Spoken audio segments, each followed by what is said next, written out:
The life story of the great man must end on the same note as the life story of the least important of men.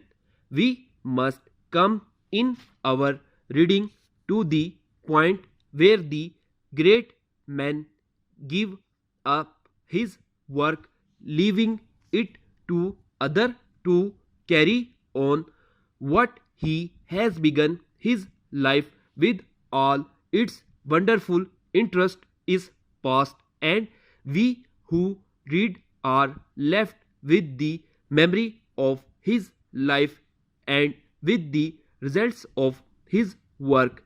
We know that this must be so, but we do not always like a thing better because we know that it is certainly waiting for us, and it is not surprising to find that there are people who can take no pleasure in this form of reading because they know from the outset what the end must be.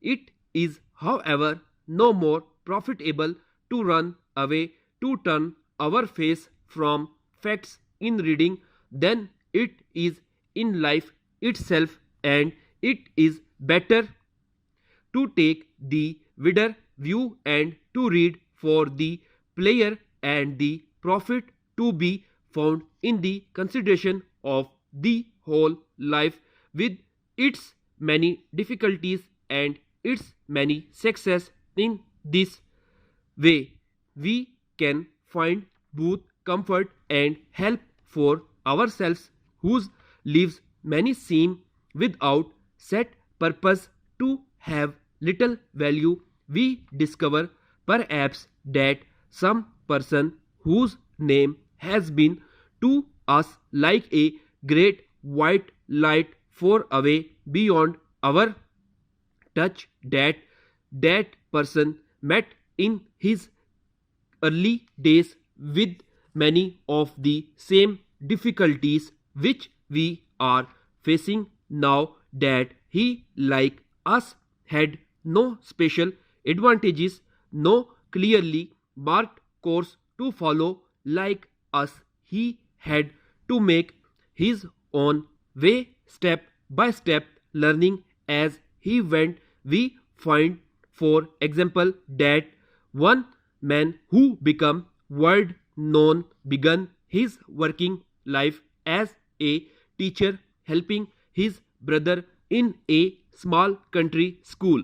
Another worked on a farm, and a third made his first special observation while holding a small and not important position on a ship which was making its way to the South Seas. But these men did not wait for opportunity to come to them. They took immediate advantage of their conditions to make their own opportunity. In the book which we have specially in mind, we find that in most cases the man's work was valued during his lifetime, but the world is not always ready to take new ideas warmly to its heart. In every age there are those who feel certain that there is nothing left for men to discover. There are others who see in the new idea a danger to their own special interests. It is not always easy to look at something new with clear eyes, to judge truly the value either of our own work or the work of others. We find ourselves thinking that because a thing has always been done in such and such a way in the past, then that must be the best possible way for it to be done or because a certain thing has not been done before, then it should not be done now. We have to keep a careful watch upon ourselves in this respect and try to keep an open mind. If try new methods in our own work, we shall sometimes be wrong.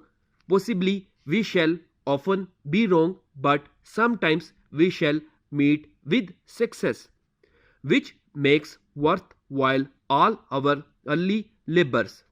Probably no more than one or two men out of all the millions living today can hope to do something so important that it will influence world thought and world action throughout the ages to come, but the methods which have served the great men of any age and helped them in their great work have value for us today in our less important work. By marking the course taken by those who have been successful in their special field, we can learn better how to deal with our own situation, our own difficulties in the field of thought and of action in which we are ourselves most interested.